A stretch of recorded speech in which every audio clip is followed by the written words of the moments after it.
Minister of Environmental Protection, Mrs. Gila Gamliel. OECD Deputy Secretary General, Mr. Masamichi Kono. Director General of the Ministry of Environmental Protection, Mr. David Yalomi. Director General of the Israel Planning Administration, Mrs. Dalit Zilber. Colleagues from the OECD and from the Ministry of Environmental Protection, and all the participants joining us online on Facebook Live and Twitter. We would of course have preferred to welcome you all in person here in Jerusalem. Ladies and gentlemen, good morning. I'm Galit Cohen, Deputy Director General for Policy and Planning at the Ministry of Environmental Protection, and I'm very pleased to welcome you to this event, marking the launch of the OECD report on accelerating climate action in Israel, refocusing policies to reduce emissions in the energy, residential, and transport sectors. I would like to extend a special thank you to Deputy Secretary General Kono for joining us today. Due to the dire global economic situation, we now stand at a moment which will define our nation's investments and path of development for the next decades. The OECD report is an essential part for our project to develop a low-carbon strategy for Israel. And we were very grateful for this opportunity to work with the OECD team on this. We will later hear more about the report and its recommendations. But now, I would like to welcome and invite Mrs. Gila Gamliel, Minister of Environmental Protection, to deliver her remarks. Minister Gamliel, the floor is yours. Thank you, Galit. OECD Deputy Secretary General, Mr. Masamichi Kono, welcome. Director Generals of Government Ministers, dear colleagues, good morning. I would like to start by thanking the OECD staff for our cooperative work over the years. The Ministry of Environmental Protection has had several joint projects with the OECD Environment Directorate. They have all been very helpful to us in promoting better policies for the benefit of Israeli citizens. The report that we are launching today is no exception, and I am very pleased to be part of this event. Our gathering today reflects the high value that we attribute to the cooperation between Israel and the OECD. Dear participants, the coronavirus pandemic not only threatens our lives and our livelihoods, it challenges our very way of life. However, this challenge also presents an exceptional opportunity to change things for the better. Disruption breeds innovation, and this period presents us with an opportunity to rethink, reform, and rebuild. I share the view of many prominent figures and leading organizations around the world, including the OECD, who have called for a green recovery from the crisis. I believe that the way out of the crisis is by implementing steps that promote a low-carbon economy. In the EU, the call for change has already been turned into practice. Just last week, European leaders approved a 750 billion euro aid package in response to the economic impacts of COVID-19. The EU Recovery Plan focuses to a great extent on EU Green Deal initiatives, including measures to reduce greenhouse gas emissions, promote a circular economy, and preserve biodiversity. This is part of the EU's commitment to making Europe the first climate neutral continent by 2050. In Israel, we want to follow the European example. As part of recovery plans, we need a long-term strategy for an Israeli low-carbon. This way, we will avoid consequences brought upon us by the climate crisis and by environmental degradation while benefiting from higher quality of life. Now is the opportunity to promote new paths to economic growth that protect our environment and our health. It is an opportunity to start implementing the OECD report, recommendations, and to refocus policies and investments in order to combat climate risks and environmental challenges. As the OECD has said so many times, investing in the environment is worthwhile. For example, it is clear that the potential to create new green jobs in Israel stands at tens of thousands of jobs, jobs so much needed at this time. Thus, precisely at this time, we must promote an innovative growth strategy that focuses on a competitive and efficient economy while making maximum use for available resources. Investing in the environment will also bring upon significant benefits to public health due to the close link between health and the environment. Studies show that adverse environmental effects such as climate change, chemical pollution, and loss of biodiversity increase the risk of epidemics and disease. Air pollution, for example, reduces health resilience of the population and increases the rate of infection and morbidity from the coronavirus. Ladies and gentlemen, investing in green technology, green jobs, and green reforms in agriculture, industry, and urban planning can and should be the engine of our recovery. We must be willing to take courageous and far-ranging steps today in order to deal with the crisis on the horizon. That is why the Ministry of Environmental Protection has put forward a plan to recover from the economic crisis through environmental investments that will lead a decrease in greenhouse emissions and pollution. This outline that we propose, it is a first step on the road to an Israeli Green Deal. Realizing the potential of this deal could lead to savings and economic growth of billions of shekels. Like the EU Green Deal, Israel's plan will place a special emphasis on tackling the climate crisis. Harmful subsidizes and construction of infrastructure that could lock us into a high-emission economy must be avoided. Instead, we must promote solar energy, renewable energy storage capacity, energy efficiency in industry and local authorities, and green building. Moreover, Israel must seize the historic opportunity by promoting investment in the clean tech industry for the development of groundbreaking environmental and energy innovation. Circular economy and resource management is another area in which we envision a major shift. We aim at promoting resource efficiency, strengthening the recycling industry, and implementing advanced waste treatment. We must also enhance protection of open spaces and biodiversity. As someone who deeply loves this land, I am committed to ensuring that my two daughters, Tahel and Yael, and their children and grandchildren and the children of Israel and the children of the world can enjoy its natural beauty for generations. Last but not least, we must create better and healthier livelihood for our citizens. This includes decreasing air pollution from transportation and reduction soil pollution. Implementing these measures and many others is the only way to ensure economic growth that makes Israel more resilient, more livable, and more capable of dealing with future crises. The OECD report that we launch here today includes very important recommendations for Israel in order to avoid future crises.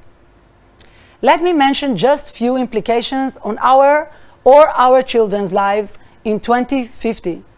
Should we choose to follow our current trajectory and not implement these recommendations, air pollution will increase. Electricity demands is going to increase by 2.5. Addition of 60% to the current supply of housing units is going to have a disastrous impact on nature and open spaces. 6 million pollution vehicles are going to are going to clog the Israeli road system that is double than today. Dear friends, the work on the OECD report was part of the development of Israel's long-term low emissions strategy, a process led by the Ministry of Environmental Protection. However, since this is an issue that must be dealt with jointly according to a whole-of-government approach, we worked cooperatively with representatives from several relevant government ministries. We must now work together to implement the OECD recommendations in order to align efforts across the government. Together, we can turn the immense challenges we faced into an opportunity for a better, more resilient, low emissions future. Thank you very much. Thank you very much, Minister Gamliel. And now, without further delay, it is my honor to invite Deputy Secretary General Kono to deliver his remark. Kono, Mr. Kono, the floor is yours. Thank you very much. A very good morning to you, Minister Gamliel, ladies and gentlemen. It's really my great honor and pleasure to be here with you to launch the report, Accelerating Climate Action in Israel. I must say that in those unusual and trying times, the subject of this report is particularly relevant. But then I just heard from Minister Gamliel her strong commitment to implement and to, of course, make really innovative changes in the policies of the country. Now, I would like to first thank the authors of the report, Amy Aguilar-Haber and the climate change mitigation team of the OECD. But I would also like to particularly thank the Israeli government for their excellent collaboration, which was key throughout the project. Well, as already Madam Minister has mentioned, the COVID-19 pandemic has really monopolized the world's attention in the last few months, creating huge challenges and inflicting really damages on our lives and our economies. And Israel is no exception. But I must say that the challenges facing the Israeli government today, as with the rest of the world, goes well beyond tackling the immediate effects of the pandemic. Actually, we must simultaneously address the challenges of the ongoing health, economic, social, and climate crisis within the next decade and beyond. So really a huge challenge indeed in the coming future. And well, the slightly good news we have is that we do have the tools now to not only address climate change, but also to make our societies more resilient to future shocks of all kinds, whether they stem from environmental, health, or other causes. And if we take a step back to the pre-crisis years, Israel has shown great initiative with respect to climate risks and has been a leading example of good practice. The OECD is proud to have been actively supporting Israel in its policymaking, as laid out in this report, and in preparing its long-term low-emission strategy. Long-term planning may seem less important in the present crisis because we have so many immediate challenges and the need for urgent action. But actually, we must say that long-term planning is relevant, and its relevance has actually only been heightened by recent events, because to successfully emerge from the current crisis, we will need actions in the immediate term that are aligned with a long-term vision of a sustainable future. This means avoiding locking in carbon-intensive infrastructure and activities and acting to reduce income and other existing inequalities which hamper the resilience of our societies. The report we are launching today identifies key actions for the next 5 to 10 years to reduce carbon emissions in 3 key sectors in Israel: electricity, residential, and transport. It will certainly serve as input to Israel's roadmap in implementing its long-term and low-emission development strategy. Our approach puts the well-being of the Israeli people at the center of climate action. And this is, in other words, policy recommendations are formulated under the rationale that tackling climate change, while important, is just one of Israel's policy priorities.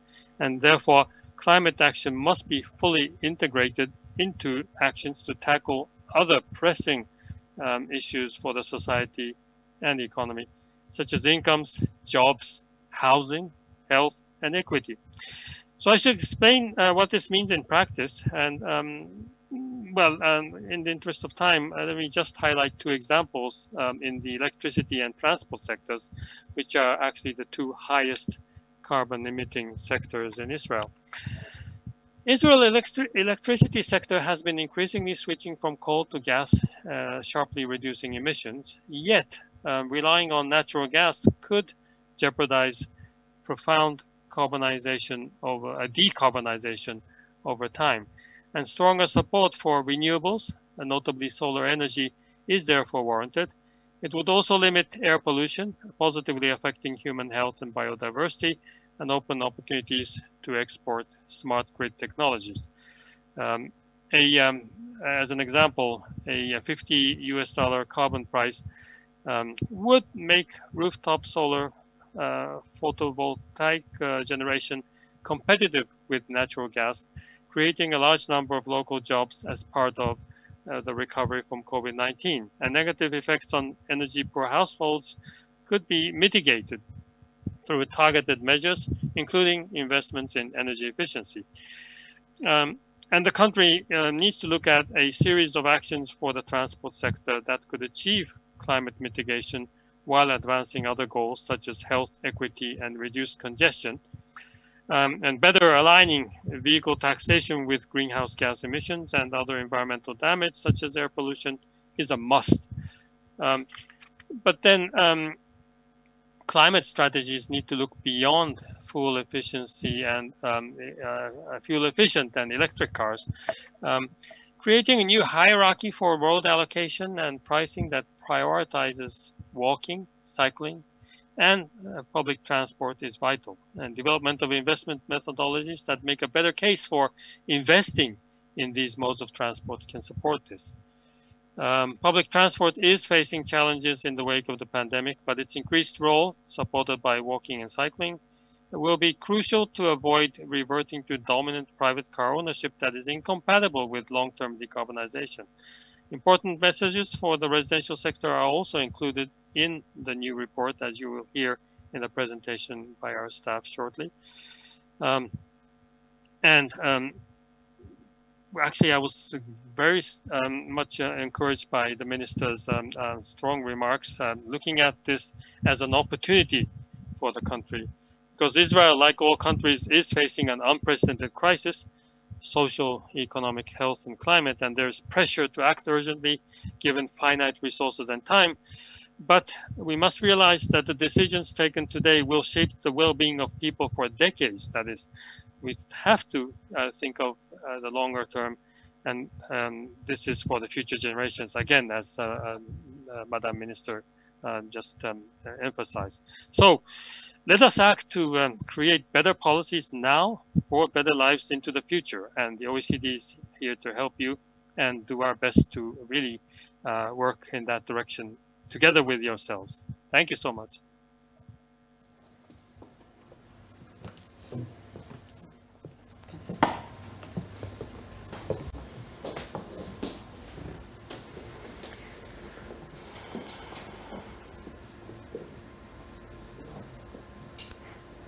Thank you.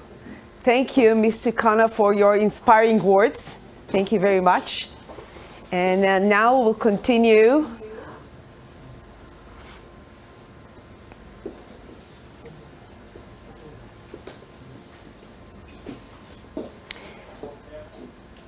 And now we will to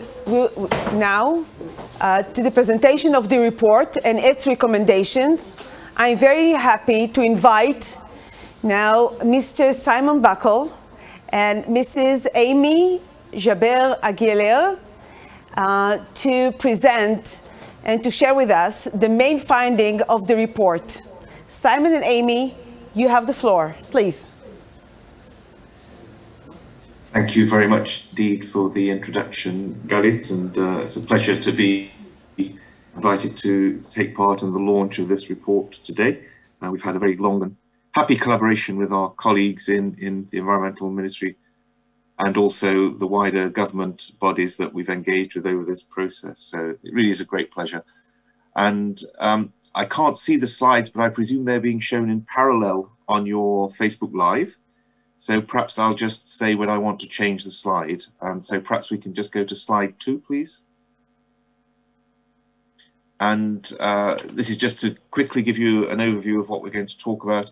I'm not going to dwell on the first part, which is just to recap some of the economic and environmental effects of the COVID crisis.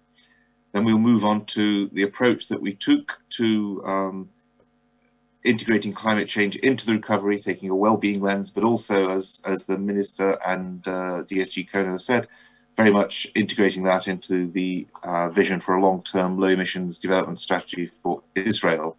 And then I'm going to turn to Aimee, who will then talk about these key messages that we've got from the sectoral work. So that's the structure of what we're going to talk about. And let me not delay. Let's move quickly through this. Next slide, please, number 3. So this just really is a quick illustration of the severity, the really severe shock that the COVID crisis and the response measures have brought about in Israel. And there you'll see the end of 2019 is set at 100 in terms of real GDP. And you can see that there was an immediate fall of sort of 15% in activity.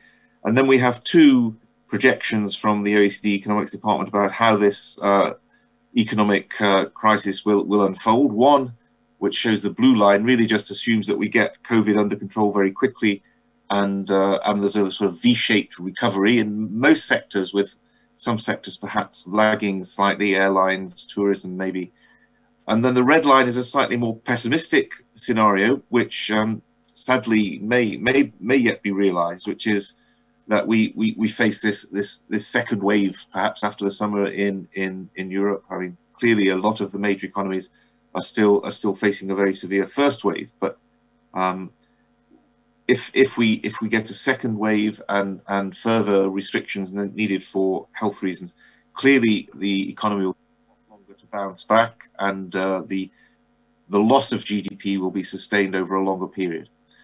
This, of course, is having a very big impact on unemployment in Israel, and that, as the Minister mentioned, is a major concern of this. Having been below 4% earlier, the unemployment rate has risen sharply, and hopefully a lot of the people who've been laid off during the crisis will be taken back on, but it could still end up with quite a high unemployment rate for the year, even if these figures shown here for the different categories of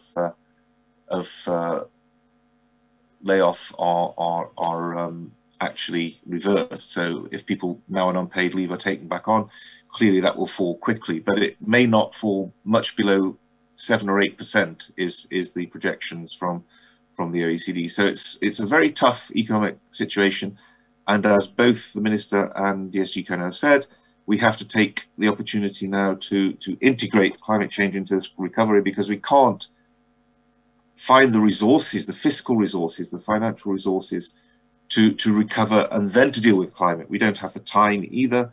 The response to both has to be an integrated response. And in this next slide number 5, if we can show that, please, move down through the unemployment slide. Sorry, I forgot to give you the clue. And move on to the next slide. We have two different, sorry, the previous one. Yep, that one. We here have 2 different figures.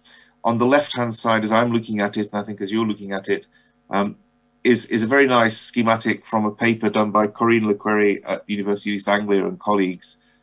And it shows how CO2 emissions behaved during the crisis, daily CO2 emissions. And there was a very sharp drop globally. And this was reflected in different ways across different sectors. And in particular, you see very sharp drops in the surface transport, in the airlines sectors, lesser drops in things like industry, but still significant drops, and in buildings and residential. We don't know quite how quickly this is going to bounce back with activity. It depends, as I said, on these economic outlooks.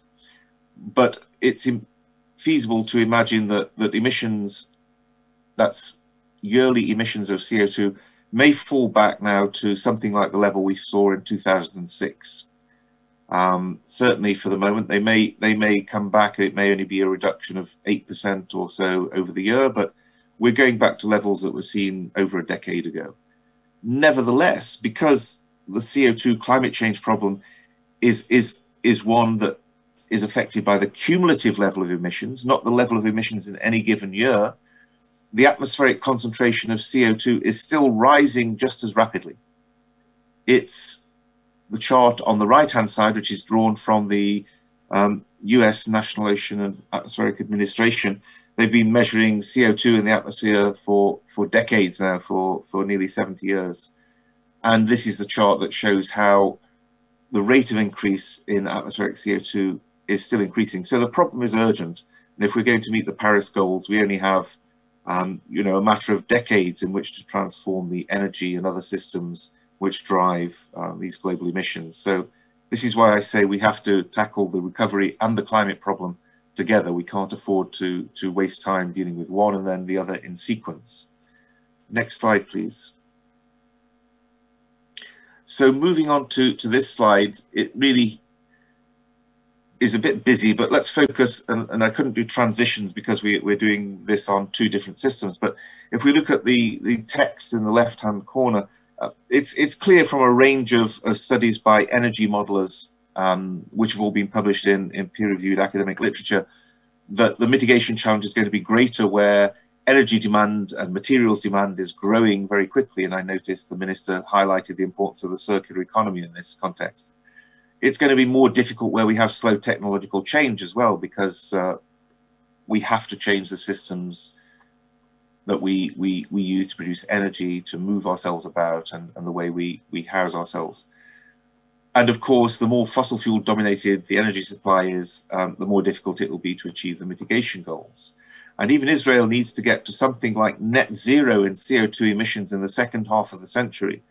So is gas a transitional strategy? Is it something that you will then deal with perhaps by using it for other purposes or exporting to countries that have more CO2 intensive fuels? I don't know, but long term, in the second half of this century, the future for all of us is we need to have a net zero CO2 economy if we're not to keep the climate risks increasing. And we know from various reports that the risks of going beyond 1.5, even 2 degrees, they're quite serious.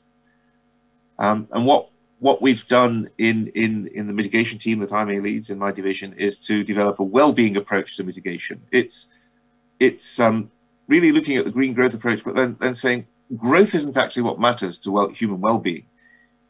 It's the components of growth like income and jobs that matter to people. And you'll see on the graphic on the right-hand side there, it's not the biggest, but I hope you can read some of the words there. You know, it's income, it's the work and the quality of jobs, it's housing, it's health. All these things are the drivers of human well-being in the current period for people alive now. But we also have to think about the capital resources that we need to keep and sustain that well-being over time.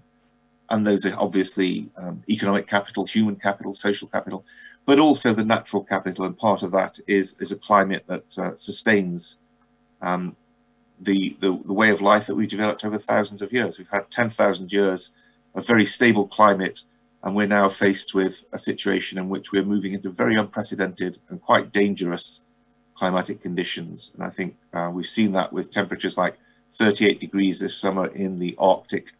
It's quite striking temperature records being set virtually every week, and extreme weather events around the world. Next slide, please. So just very quickly before I hand over to Aimee, I know time is short, just really to give you a highlight of the process we've gone through. I actually took part in the first NDC consultation meeting that was held in Israel several years ago. And that was a great pleasure. And that was my first introduction to this process. And we were very happy, therefore, to be asked to support and work with Israel in developing its long-term low emissions development strategy and thinking about the roadmap of how to get there, and therefore the sectoral targets. And so I took part in the initial kickoff meeting back in March 2019, and that's the picture on the left, where we had a range of Israeli stakeholders discussing the long-term strategy, and we presented actually some analysis we've done of a few different case studies. And the hexagon graphic in the middle is meant to represent some of the key aspects of what a good strategy is. It requires political commitment, it requires policy coordination across government, long-term planning, policy integration, and so on. And then over the further period, we engaged in a major workshop conference in June. Both Aimee and I spoke at that, and then we've been working away, the team's been working away on supporting analysis for the roadmap in these three key sectors that Aimee is now going to talk about. So at that point, let me turn to Aimee, and she can talk a little bit more about these sectors. Thank you very much. Thank you very much, Simon, and thank you to the government of Israel for the invitation today. Can we have the next slide, please? Previous one, please. There we go. So now I want to talk a little bit more about the detail of the recommendations that we make in this report, starting by two overarching recommendations. Firstly, the fact that the vision and the targets of the long-term low-emission development strategy could be enshrined in national legislation. This is something that we find as good practice in many countries. For example, the French Energy Transition Act has legally binding economy-wide targets. In the case of the UK, they have the Climate Change Act that doesn't talk directly about targets, but does legislate on carbon budgets.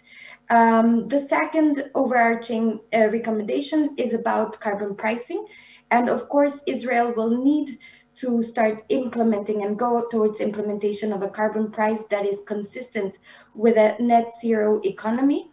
However, what we recommend is that this is embedded in a well-being approach that can manage and anticipate the potential trade-offs so that it can enhance its effectiveness and its acceptability. So if I can have the next slide, please. I'll move to the main messages for the electricity sector. That, of course, it's a very challenging one because it makes almost half of emissions in the country. The fact that there is practically no interconnections with neighboring states doesn't make the challenge easier. And of course, as it was already mentioned, there is an increase in demand of around 2.1% annually is expected from now to 2030.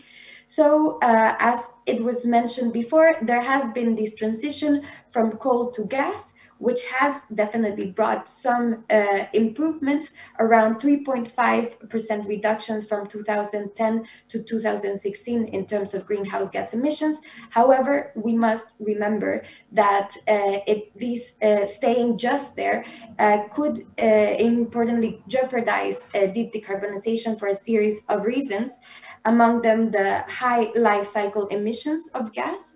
There are fugitive emissions from extraction, from transmission, and we're also talking about important negative impacts in terms of health due to NOx and other emissions.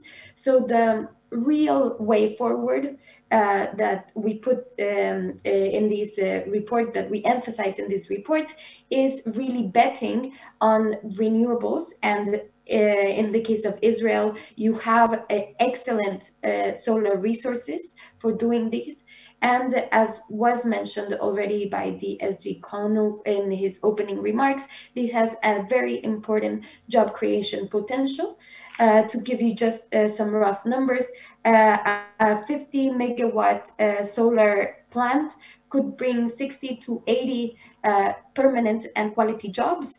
And we also have distributed solar PV with a high potential of jobs, and especially high-skilled jobs. So also this can improve health. There is opportunities for rural development and poverty alleviation through these, and export opportunities in terms of smart grids.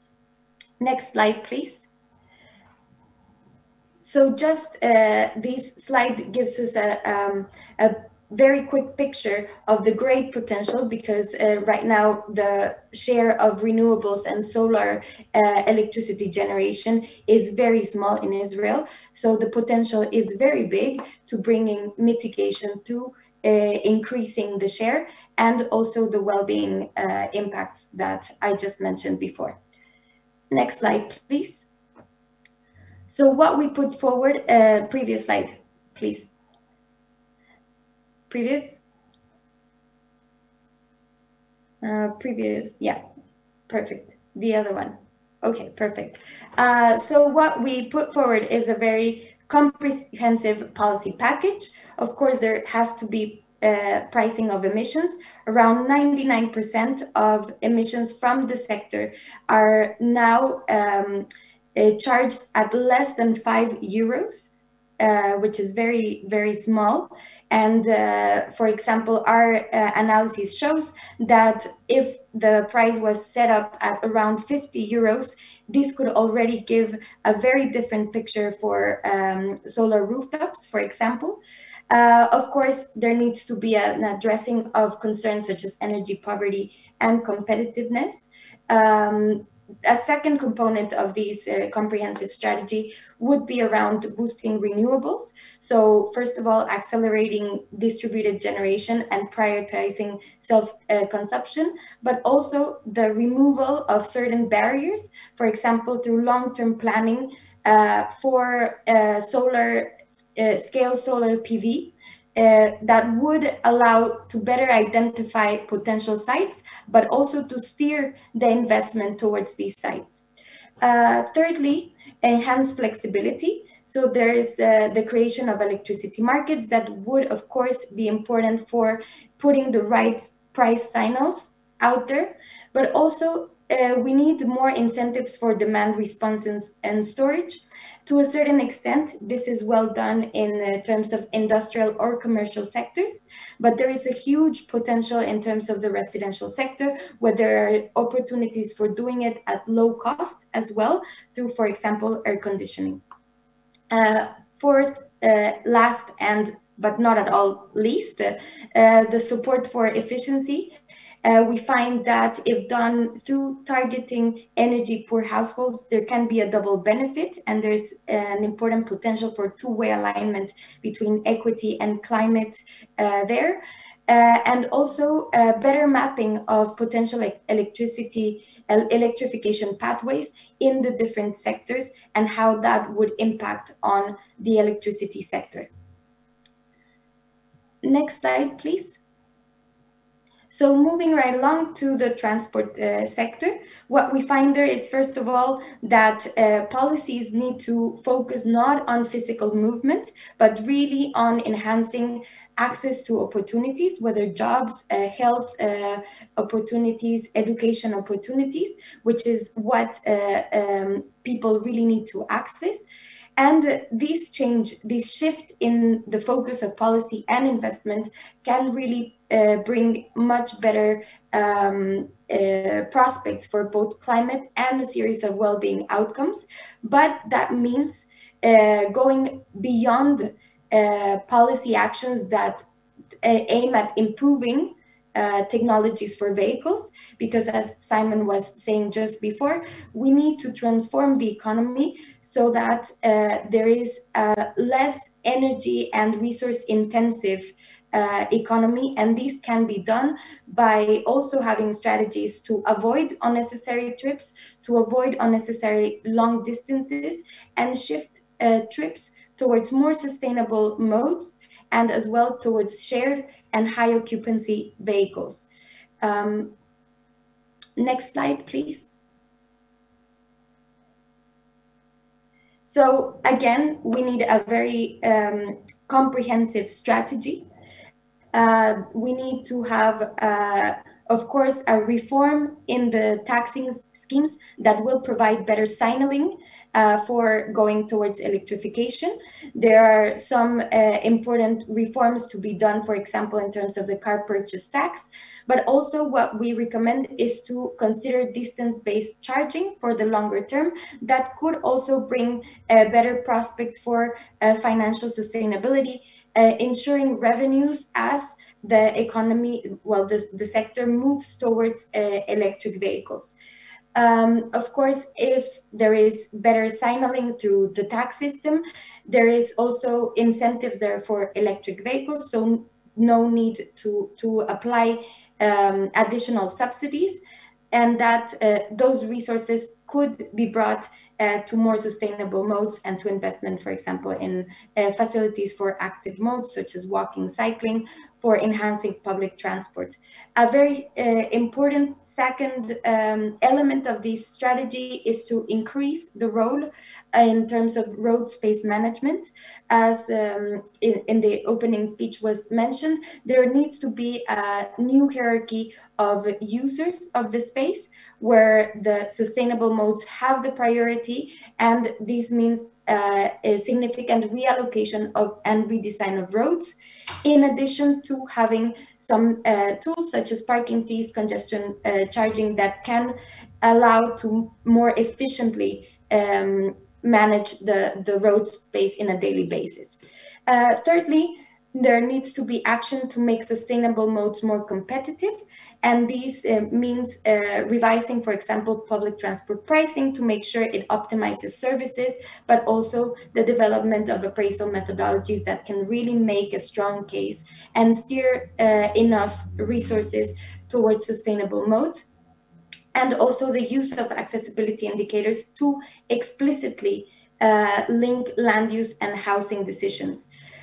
Finally, there is a need to improve governance. There is a need to devolve some of the responsibilities and the funding towards local authorities, but building on best international practice, this could be done while setting up metropolitan transport authorities, which allow to strike a good balance between these devolution of responsibility and funding while maintaining a cohesive and strong, coherent vision across territories that is also needed.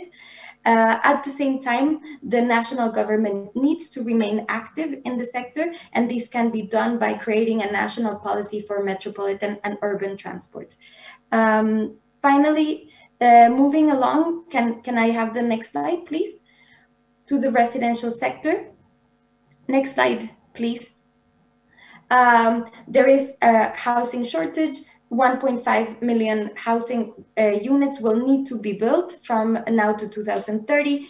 It can be done in a very cheap way and rapid way, but without having sustainability as the center of the focus, or it can be done taking into account housing as a bundled good, so something that needs to meet many requirements and where location, for example, is quite important. Next slide, please.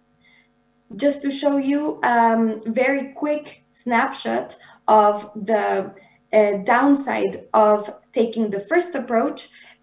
Here in the, I hope we have the slide where we have the percentage of housing and transport costs as share of income, and with a rule of thumb that says these the housing costs need to be less than 30% of incomes, and the two of them need to be below 45% of incomes. And what we see is that only the third deciles of the richest population in the country have housing and transport expenses that remain affordable.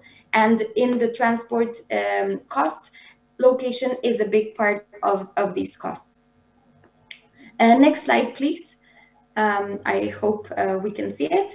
So finally, the policy packages then for the residential sector need to be targeting all levels. So yes, the dwelling level through green public procurement, updating building codes, so to ensure the construction of green buildings. Also, innovative finance instruments that we put forward to catalyze deep retrofits, not only those that have packages of cost-effective measures, but really those that go into best available practices. But also, we need to have in these policy strategies elements such as density regulations, land value capture mechanisms, and incentives for eco-neighborhoods, as well as green space standards and need-based assistance for rent. All of that will contribute to not only having sustainable dwellings, but also having sustainable neighborhoods and sustainable cities.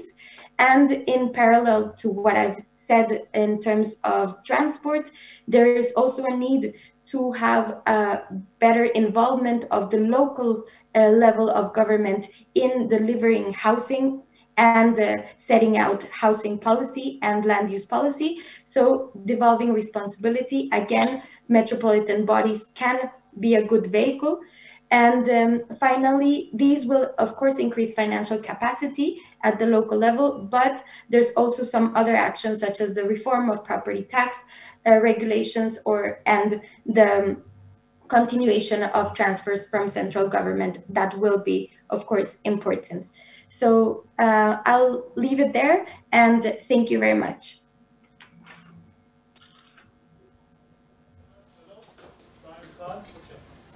Simon and Amy, thank you. Thank you very much. That was truly impressive. As I said before, we highly value the recommendations of the report and look forward to working with our partners at other government ministries on implementing its recommendations in the coming years. Climate change is already here, so we should start right away.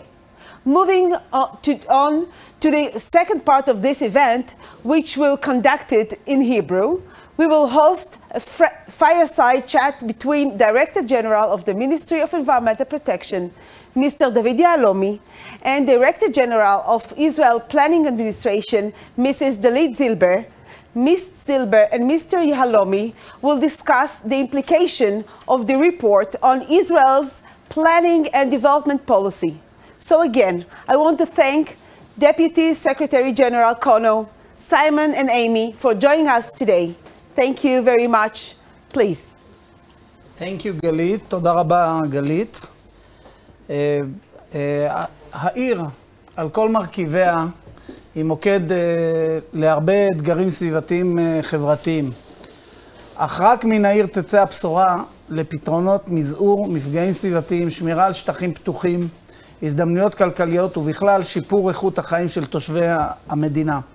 אנחנו לומדים מערים מצליחות בעולם ומכירים הרבה עקרונות וקווים מנחים ליצירת ערים תוססות, יעילות, עם חוסן כלכלי, חברתי וסביבתי. אבל האתגר בישראל הוא גדול. ישראל היא מדינה קטנה ואחת הצפופות בעולם המערבי עם כ-405 תושבים לקילומטר רבוע, כאשר ממוצע ה-OECD עומד על כ-37 תושבים לקילומטר רבוע. הריבוי הטבעי בישראל הוא הגבוה ביותר בעולם המערבי, רק בין השנים 2000 ל-2019 גדלה האוכלוסייה בישראל בכ-30%.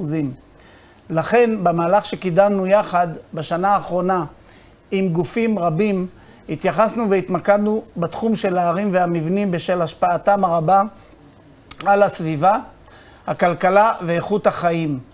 לתכנון כמובן השפעה רבה על הדפוס העירוני ברמה השכונתית ועוד פרטי המבנים, ועד פרטי המבנים. ומכאן לשאלות שלי אלייך.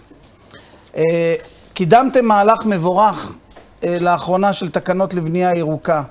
מה הצעד הבא ואיך ניתן עוד לחזק את הבנייה הירוקה במדינה? אז שלום ותודה גם לגלית ולאנשי ה-OECD על הדוח המצוין שהביאו לנו. הנושא של בנייה ירוקה עומד ככה באוויר כבר מספר שנים, ואני באמת גאה במועצה הארצית שסוף סוף החליטה להכיל אותו על כל המדינה. קודם כל ברמה הסביבתית אין ספק שזו בשורה, אבל גם ברמה החברתית. עד היום רק פורום 15 טיפל בבנייה הירוקה. השאירו את הפריפריה שוב לבנייה שאינה ירוקה והרבה יותר יקרה גם לתפעול במשך השנים, ואני חושבת שזה מהלך מאוד מבורך.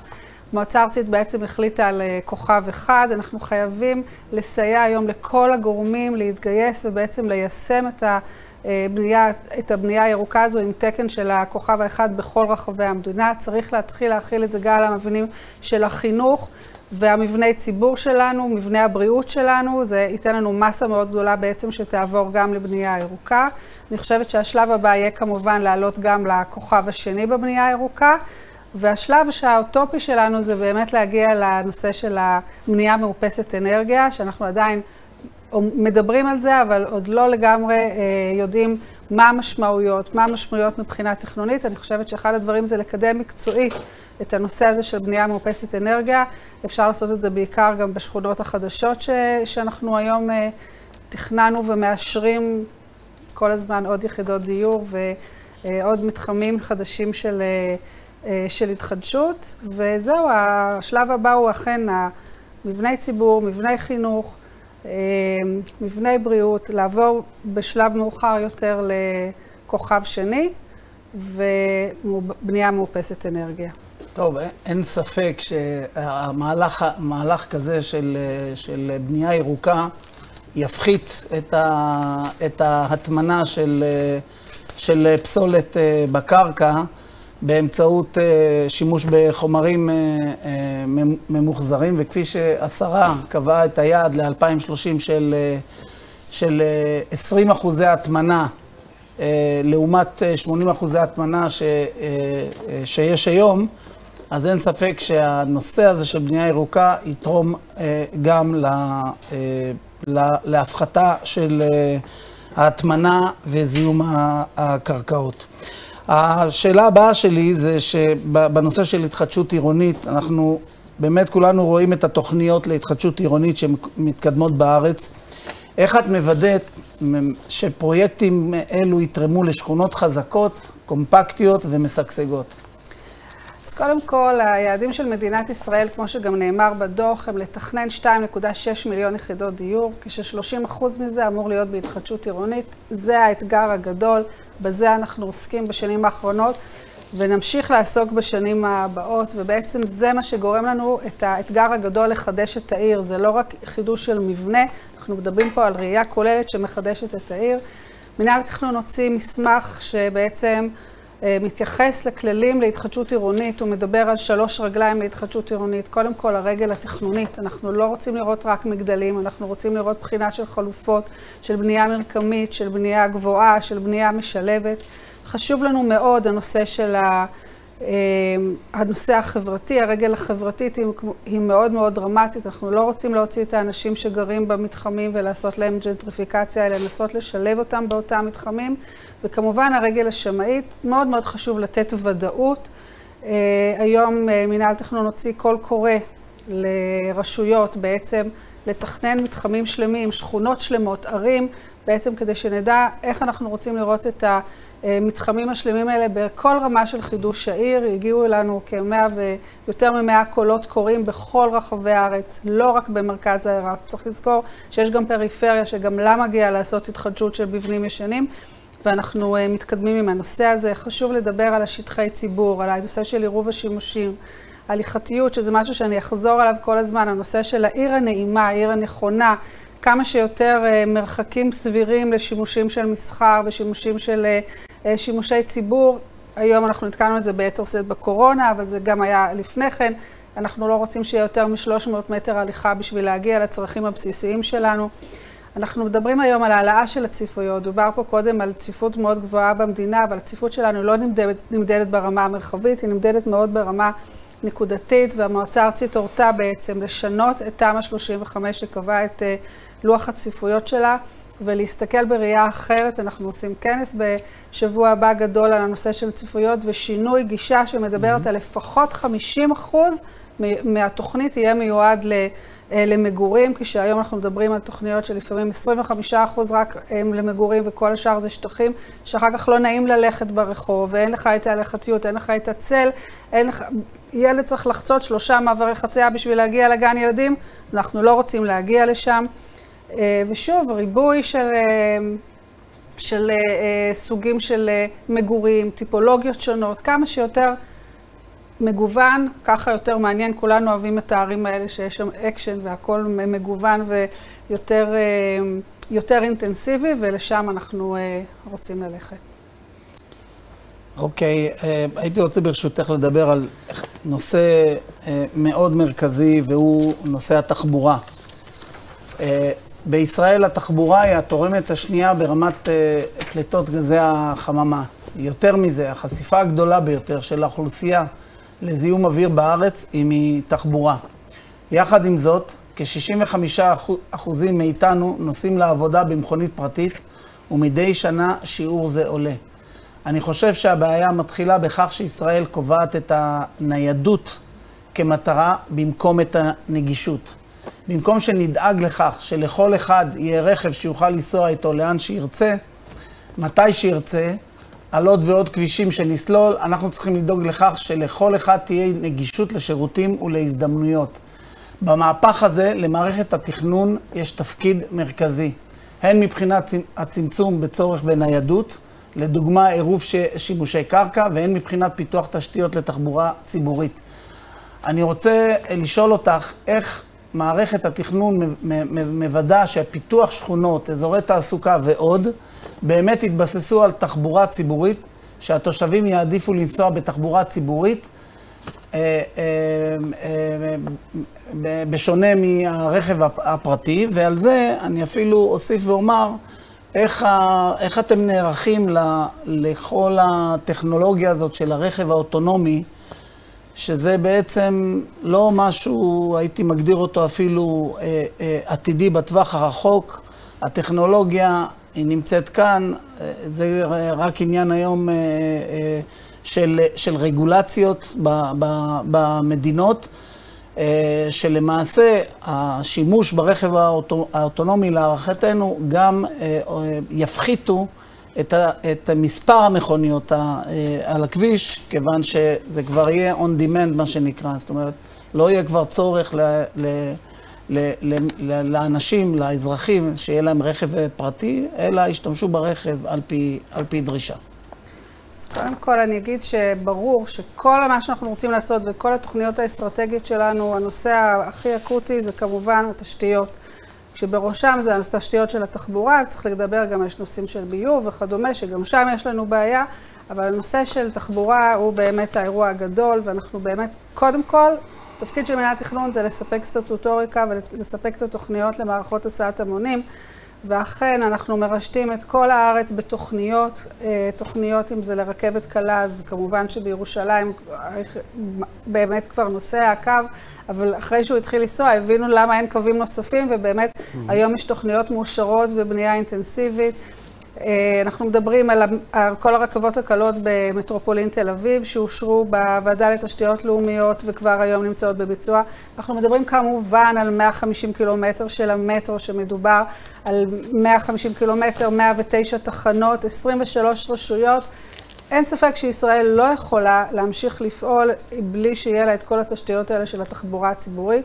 אבל ברור לנו היום שהתכנון של הקווי התחבורה הציבורית האלה, של מערכת הסעת המונים, לא בא בלי תכנון שהוא בא מעל, וזה התכנון העירוני, ולכן גם בוועדות המחוזיות בעצם קיבלו מדיניות שאומרת מה הציפוף לאורך קווי המטענים. אנחנו עובדים היום במרץ על תוכניות שבעצם מעבות ועושות את העירוב שימושים, וכל מה שדיברתי עליו קודם, לאורך קווי המטען. יש לנו מעבר לתוכניות של המטרו שמקודמות בוועדה לתשתיות לאומיות, יש לנו תוכנית מתאר ארצית מספר 70, שבעצם לוקחת את כל ההתרחשות האורבנית סביב התחנות הגדולות, ושם אנחנו גם ניתן הרבה זכויות, שם יהיו התרחשויות התכנוניות ובעצם האורבניות שאנחנו מצפים להם. צריך לוודא שיש קישוריות, זה אחד הדברים שבתוכניות המפורטות מאוד חשוב לנו שיהיה את החיבור בין כל אמצעי התחבורה כדי שבאמת יהיה מאוד נעים ויעיל השימוש בתחבורה הציבורית. ברור לנו שבן אדם מגיע, יורד בתחנה של הרכבת, הוא צריך לפגוש את התחבורה הציבורית המתאימה להגיע בעצם ליעד שלו, בעצם מדלת לדלת. אנחנו מדברים על השפעה מאוד גדולה על כל השלד העירוני של המערכות התחבורה הציבורית האלה. חוץ מזה הוצאנו תבחינים בעצם לתוכניות, 4 מנכ"לים שחתמנו על התבחינים האלה, הם מדברים ממש איך לתכנן תוכניות ברמה שיתנו את המענה של הקישוריות ושל ההליכתיות ושל גריד של רחובות שבאמת יהיה נעים ללכת. זה מתווסף לכל ההנחיות שלנו לגבי נטיעת עצים, כדי שבאמת יהיה צל ושאנשים ילכו ברחוב או ירכבו על אופניים ודומיהם. כל הדברים צריכים לאפשר אותם. אנחנו היום מאשרים תוכניות לנת"צים, אנחנו מדברים על החנה וסע, המון תשתיות תחבורתיות שהן תשתיות נלוות, בלעדיהם לא נוכל. היום הדבר שהכי קשה למצוא זה חנייה, אז צריך גם את החנייה על הרכבת, שזה הדיפואים, וצריך חניוני לילה לאוטובוסים, וצריך בסוף את המסוף גם בקצה הקו לנהג האוטובוס, כדי שהוא יוכל לעצור רגע, להתרענן, כדי להמשיך. כל הדברים האלה חייבים להיות משולבים היום בתוכניות.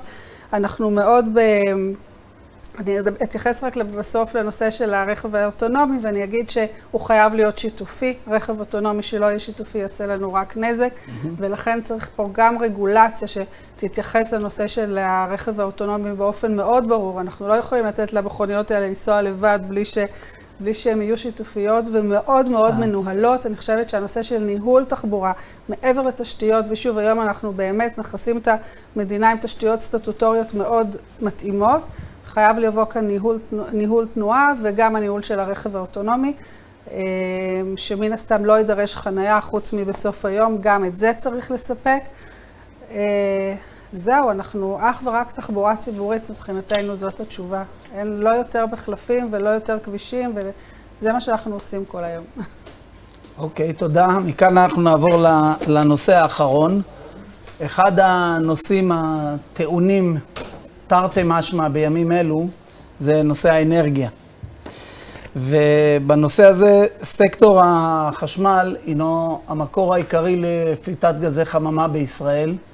חלקו צפוי לגדול משמעותית עם חשמול התחבורה הפרטית והציבורית, ומעבר הדרגתי של קווי ייצור בתעשייה משימוש בדלקים לחשמל. הפתרון לאתגר זה הינו במעבר לייצור חשמל מבוסס אנרגיות מתחדשות ונקיות. מדינות וערים בעולם עוברים מהפכה אנרגטית של ממש.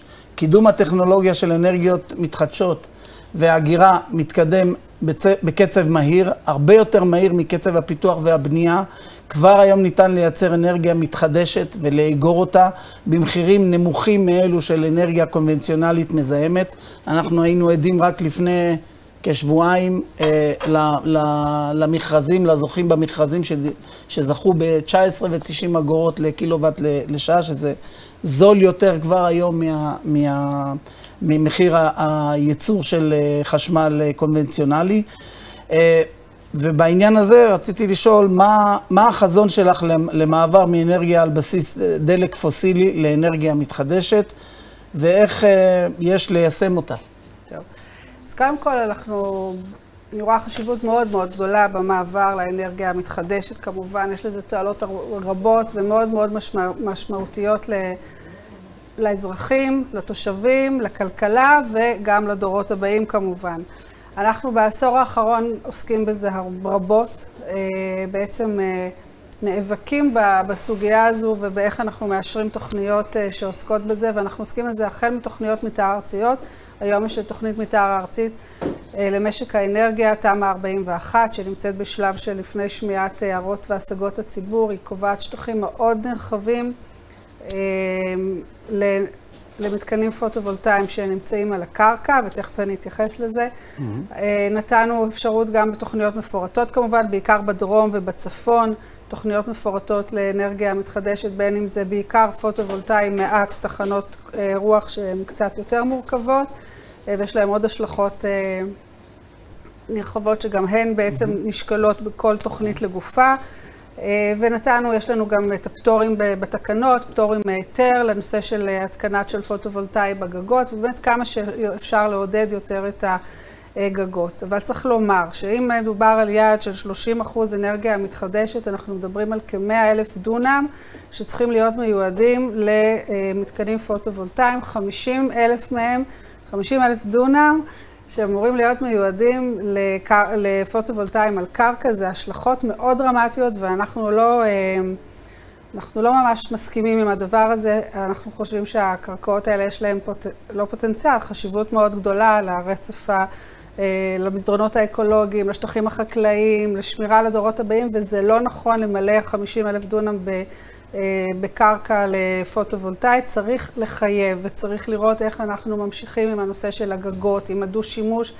אנחנו מאפשרים בתמ"א לעשות דו-שימוש, בין אם זה על בתי עלמין, בין אם זה על מחצבות, בין אם זה על מטמנות, על בריכות מים וכדומה. לשם אנחנו צריכים ללכת ולחייב קירות וגגות, ופחות על הקרקע, כי הנושא הקרקעי הוא מאוד משמעותי. מה גם שרובו כמובן בדרום ובצפון, והנושא של ההולכה הוא אירוע מאוד דרמטי, להעביר קווי הולכה של 161 ו-400, להתחיל למרוח אותם בכל המדינה כדי שיגיעו למקור הצריכה במרכז המדינה. מאוד בעייתי, חייבים לראות את המתקנים יחד עם המשמעויות של ההולכה שלהם. אנחנו מתלבטים בזה הרבה, ומן הסתם צריך לגבש מדיניות משותפת של כולנו, איך אנחנו מסתכלים על זה בראייה כוללת, כי זה לא מספיק לשים את המתקן בדרום, צריך גם לשנע את כל החשמל אחר כך לאזור הצריכה. אני גם חושבת שאזורי הצריכה צריכים לדעת לספק לעצמם את האנרגיה מצד אחד, לספק לעצמם את המקומות שיטפלו גם בזבל שיוצא מאותם אזורים. זה לא נכון שיש לנו אזורים שמייצרים וצורכים וזורקים את הכל למקומות אחרים. צריך לעבור לגישה הרבה יותר אחראית, גם באזורים היותר אינטנסיביים שלנו. שוב, צריך לחשוב איך משלבים עם חקלאות, והנושא של ההולכה מבחינתנו הוא מאוד דרמטי. אוקיי, תודה. אני רק אציין שאין ספק שאנחנו מסכימים שצריך קודם כל לממש את הפוטנציאל של הגגות ושל כל בעצם השטחים המבונים, וציינת מספר דוגמאות. אני רוצה רק לומר שלפני כ7 חודשים פורסמה עבודה של דוקטור גיל פרואקטור וצוות מומחים מהמשרד להגנת הסביבה, שדיבר ומיפה את כל הפוטנציאל הזה של המבנים, ואנחנו מדברים על 40, היום מסך הייצור החשמל של מדינת ישראל, כבר היום ניתן לייצר 47% מתוך זה באנרגיות מתחדשות של PV. אני לא מדבר כרגע על תחנות רוח, שזה נושא לדיון, זה לדיון אחר, אבל אם אנחנו מדברים על 47%, זה בוודאי ובוודאי יצמצם את הבעייתיות של ההולכה, כפי שאת מדברת, שזה זאת אומרת, צוואר הבקבוק יהיה הרבה פחות בעייתי, נידרש לפחות קווי הולכה, וגם בקווים וגם בעוצמה שלהם. ואנחנו צריכים באמת לשתף פעולה ולראות איך אנחנו מממשים את הפוטנציאל הזה של הגגות, המקומות המבונים בערים, וגם במבני החקלאות שיש רבים מהם בצפון אגב, גם בהיבט הרגולטורי וגם בהיבט הפרקטי. אין ספק שזאת משימה מאוד חשובה לדעתי, באמת לראות איך אנחנו עוברים לנושא של הגגות, ולא רק מחייבים, אלא מסייעים ונותנים תמריצים, וגם הנושא של ההגירה חייב להתפתח, וגם אותו צריך ללמוד כמו שצריך, ולראות איך אנחנו משתמשים בו. בהחלט. תודה רבה. תודה לך. תודה רבה למנכ"לית מנהל התכנון, גברת דלית זילבר, ולדוד, מנכ"ל המשרד להגנת הסביבה, דוד יהלומי. תודה רבה על הדיון הזה. Thank you friends from the OECD for joining us today. ותודה רבה לכל מי שהצטרף אלינו. אנחנו רק בהתחלתו של מסע של שיחה.